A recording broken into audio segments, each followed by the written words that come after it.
Hello, ladies and gentlemen and other beings. Welcome to the Bon Jovi edition of Build the D'Agostini Iron Man. Why the Bon Jovi edition? Because we've got episodes 47, 48, 49 and 50. We are halfway there. I'll get my coat. Okay, so we are going to continue building the right foot. In this pack we have a toe. We have a upper shin guardy thingamabob. We have the front sole of the booty bit, which goes like so. We have a couple of friction cap thingamabobs. We have some prettifying caps which stick on the outside a bit. And we have a selection of screws. So, screwdriver in hand, let's get started.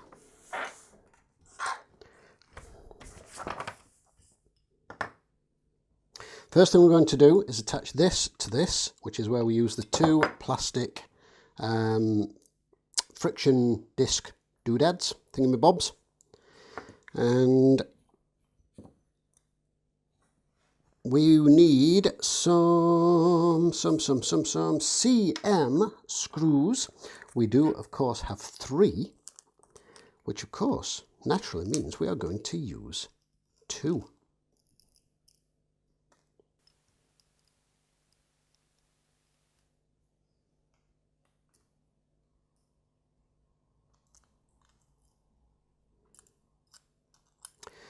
Do you know magnetized screwdrivers are great? Right until that point when they actually magnetize on the threaded portion, not the head of the screw, which is really annoying.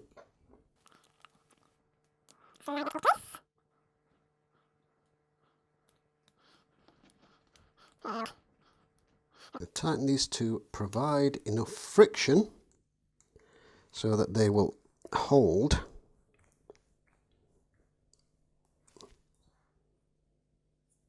in place thusly. Next up, the prettifying caps, and these simply have little magnety bits and a couple of locating pegs which you cannot see until I zoom in for you like that. And these quite simply locate thusly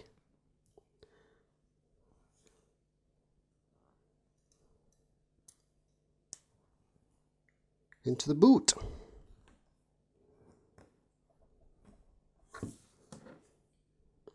And the same, on the other side. These do actually come out relatively easily. I know this because I had to remove and tighten up the screws on the left foot when I built that. Next bit I'm assuming is going to be this. And for this we will need 2 EM screws.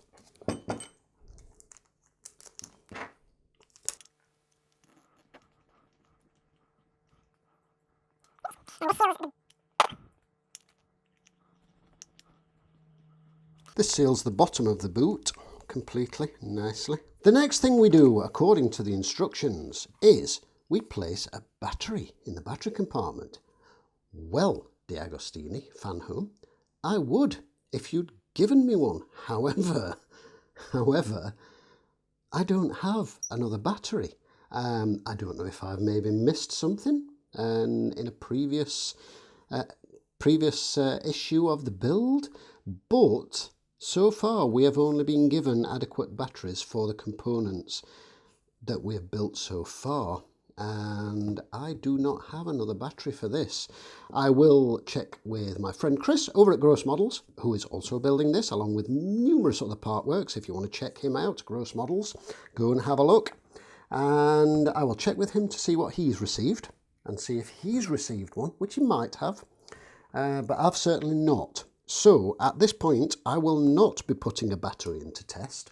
What I am going to do while I'm here just for the sake of completion, is put the little battery hatch in place, which uses an EP screw. Obviously the P denoting that it is fastening into plastic. I should maybe have waited and done first, because I seem to recall, I don't know if it was this one or if it was on one of the other parts, but as you sort of press down to screw the plastic in, it was pushing away the battery holder. However, this one seems to be going in just fine. Yeah, that's fine. That's fine. All is well. So that's there. I'm assuming that it is working. That's the cover. Of course, that little magnet doofer needs gluing back in. But there we have a completed right boot. Now the next one is technically going to be the next three, because this is the right knee joint. So this is just going to be a running continuation. So with 48, in fact, we'll leave those here like so. So with 48, we have got the right knee joint part here, and we have got the little ratchety, clicky knee bit, which probably has a proper name. And this seemingly fits over here like so. And we have one packet of screws, which are LM, so it goes without saying that we are going to be using 2 LM screws, if I can get them out of the packet. So we put one back in, pop that aside.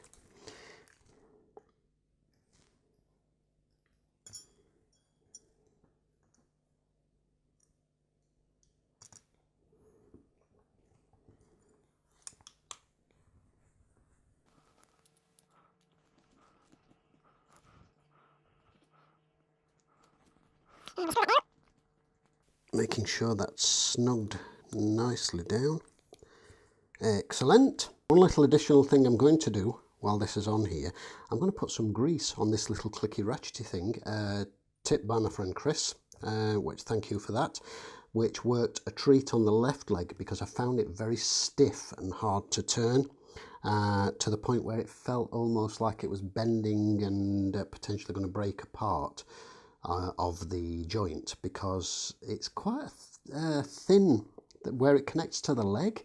There's not a big bulky sort of connection joint, not the best in the world, so I was a little bit worried that that could be damaged, but a bit of grease on there makes the world of difference. I will be using, simply because I have it to hand, some Mobius 8300 or Remontoir grease, as it is sometimes referred to. Should you do this, you absolutely do not have to go and buy yourself some of this, because this is just happens to be watch grease, just happens to be what I have. Any old sort of grease, or even maybe a little bit of 3-in-1 oil, a bit of Vaseline or something like that, if you have that to hand, or just any old sort of LM grease or what have you. I'm just going to use this because it's handy. It's literally right in front of me on the bench, and I might as well. So I'm going to get a cocktail stick to decant a tiny dollop, simply because one thing you do not want to be doing with any kind of watch oil or grease is double dipping. Double dipping is bad enough when it's a snack into a dip at the Christmas table, but it's a distinct no-no when it's into watch grease, or oil, because of contamination. So I'm just going to give this a fairly liberal coating. It's good stuff. It stays sort of stuck where you want it to. Doesn't really migrate anywhere, which is a good characteristic of grease. and also why it's slightly better than oil for this kind of application, because you don't really want something that is going to migrate around and drip into other parts. And of course, the thing to be careful of with traditional sort of LM grease, or especially if you're using graphite grease or something like that, is it's very messy. So be careful where you apply that and what you do with it. So there we go.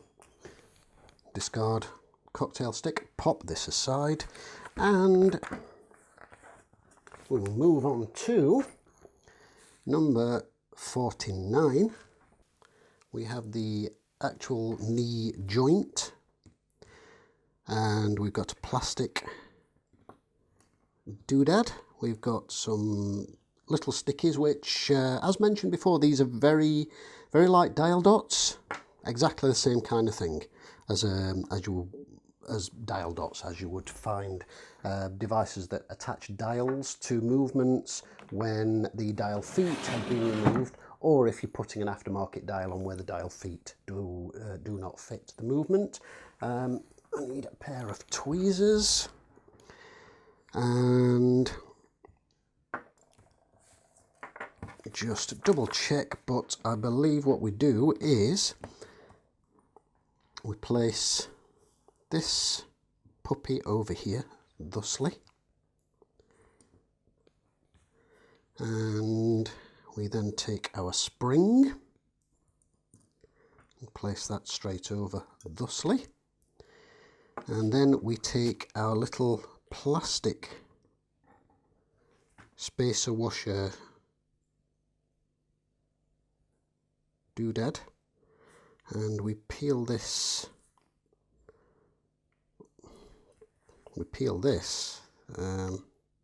thing that does not want to peel cleanly. Oh, come on. As you can see, that's left a little layer of paper, as you probably can't see. Let's zoom in so you can hopefully. Little bit of paper there. Hopefully that was recording. I've just got a funny feeling that that wasn't recording. I do hope it was. I will feel rather foolish if it turns out that it wasn't.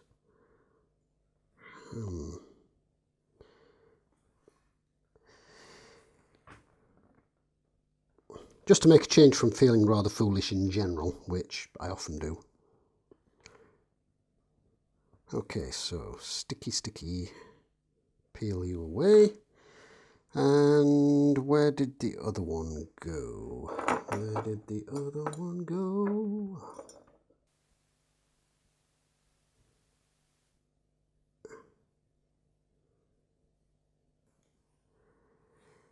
Yes, these are slightly fiddly. But once you've got one side off, they're not too bad, because you can stick it onto the part and it makes peeling off the other side less bothersome. So there we go. That's the two stickies, and hopefully, let me focus on this for you. Hopefully you can see how that looks just there. And we apply this, I believe, into this part right here. Just flip this over and check. We do indeed.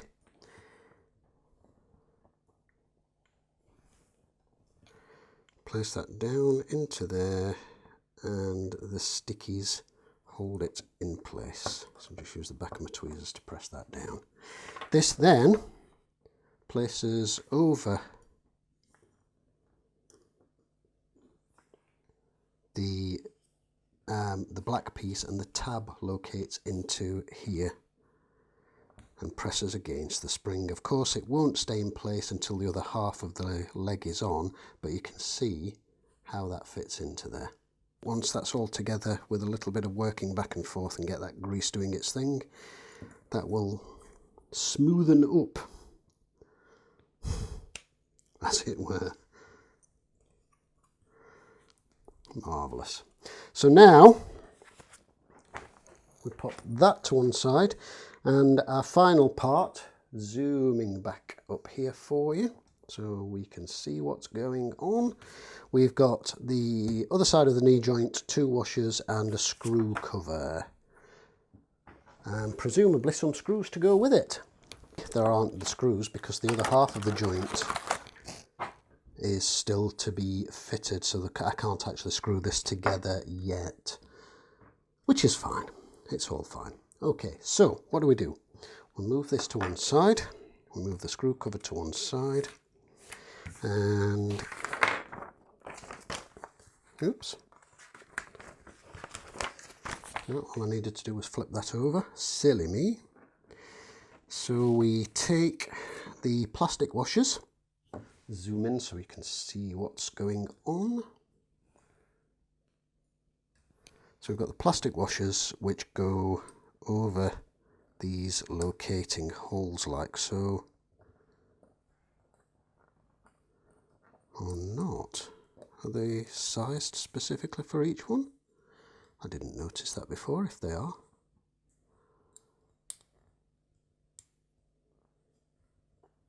Now I think, there we go.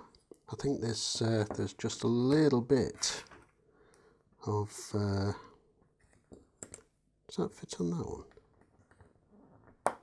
It does, yes. I think it was just ever so slightly off, which is not a bad thing in itself because it snaps on quite nicely to the to this part, as does that one. Very good. I seem to remember the others kind of dropping on much more easily. Right, so that's as far as we get with this one, because before I can fit these together properly, we need the other half, which fits onto this piece, which this is essentially another setup like this with the separate little tab, so that will require more grease. And then once that's done, which I'm guessing will be in the next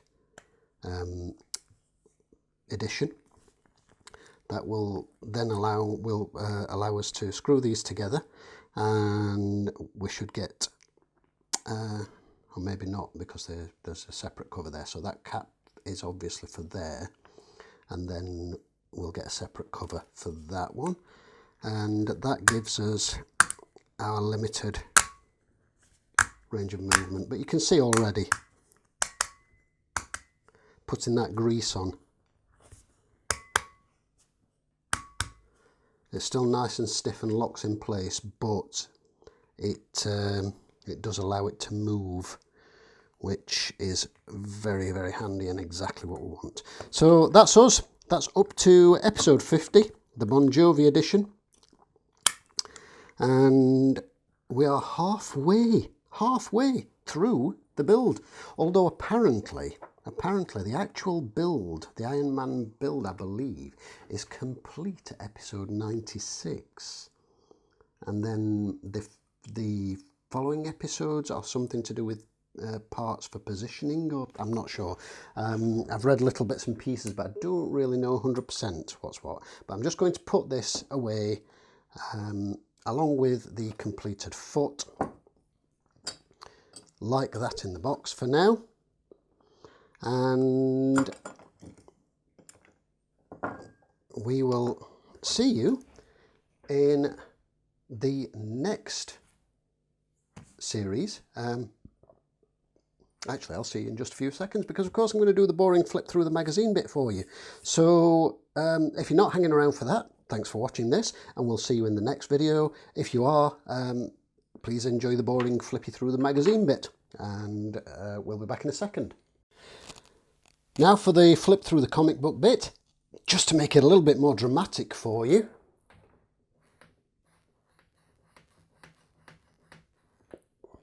How was that? Hopefully that spiced things up a little bit. Anyway, episode 47, issue 47. We've got War Machine Rocks with an X on the cover, and zero gravity suit. So half man, half War Machine, and obviously stuff about the War Machine suit. War Machine goes into action, so we've got obviously some sort of history about the whole War Machine thing with a ridiculously extreme payload of weaponry. That, good grief. Tell you, these repulsor thruster things are mighty powerful when they can lift an entire being in a suit with a payload heavier than a Lancaster bomber. It's crazy. Build a bit. Maria Hill, director of S.H.I.E.L.D. Maria Hill, obviously in the movies. I don't know how close the character from the comics is to the one in the movies. Zero gravity armor, the old substitute. That's the end of that one. Episode 48. We've got this strange looking, slightly Ultron-y thing on here. Rebel armor. A classic debate among Marvel Universe fans is who is the most powerful of all the heroes. If we're talking about the Hulk or the Thing, it's a question of strength, but what about Iron Man? And if it can happen, it will happen. It's very Ultron-y looking, that. According to, based on the Ultron in the movies, that this is.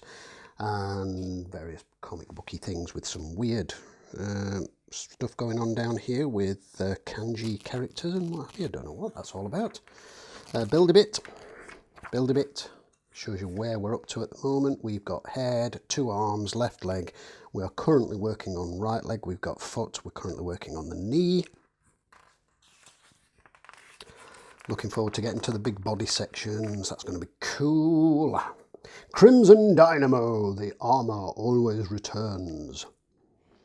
I have no idea what Crimson Dynamo is, but some kind of suit of armour with some really, really old-fashioned, cheesy kind of cartoony stuff going on down here. Wow. 5th time lucky. The 5th Crimson Dynamo is possibly the most famous. I don't know the Crimson Dynamo at all, so apologies to any fans of the Crimson Dynamo, but I don't know him. Here we've got a huge muscular bear. We've got what looks like a Warhammer 40k a Space Marine kind of thing going on with a big star, so maybe Russian? I don't know. That's the Winter Guard. Dark Star and the Winter Guard. So this is maybe a Russian force, is it? I'm not sure. Yeah, we've got a Russian flag up here, possibly. Rebel armor. Welcome to hell. Okay. And that's the end of that one. I must say, flicking through these magazines, I've become aware that there was far, far more variety to the armour than I ever suspected in the comic books. And I always assumed that they kind of just went that way in the movies, just for variety. But no, it seems like there were stacks of armour throughout the comics. Stark in Charge, director of S.H.I.E.L.D. The Return of the Mandarin. For anyone who hasn't seen the Legend of Shang-Chi and the Legend of the Ten Rings, I highly recommend it. Very, very good, very entertaining. And Trevor makes a reappearance in it. It's well worth watching. Marvellous character. Buildy Bits. Iconic covers, The Legend in Pictures. And this is a variety of different comic book covers, which, yeah, some really cool iconic artwork going on there. And that continues over here. Oh yes, yeah, some really interesting stuff. I like it a lot. I love cover art. So really go to town with the cover art over the actual comic strip. Space Armour, Stellar Vacations. And that's the end of that one. And then in episode 50, we've got a picture of the actual suit of armour that we are building. This is what it will look like once it's all together. Spider-Man Between Two Sides, the genesis of the Civil War. We've got Scarlet Witch up here, and then we've got the team down here chilling out. Bucky Barnes, Winter Soldier, and Black Panther up here, and the Black Panther suit. Winter Soldier and Black Panther. Good, very good characters.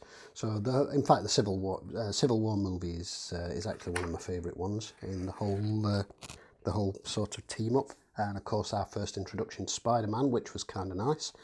The whole Spider-Man thing I've been really impressed with, I have to say.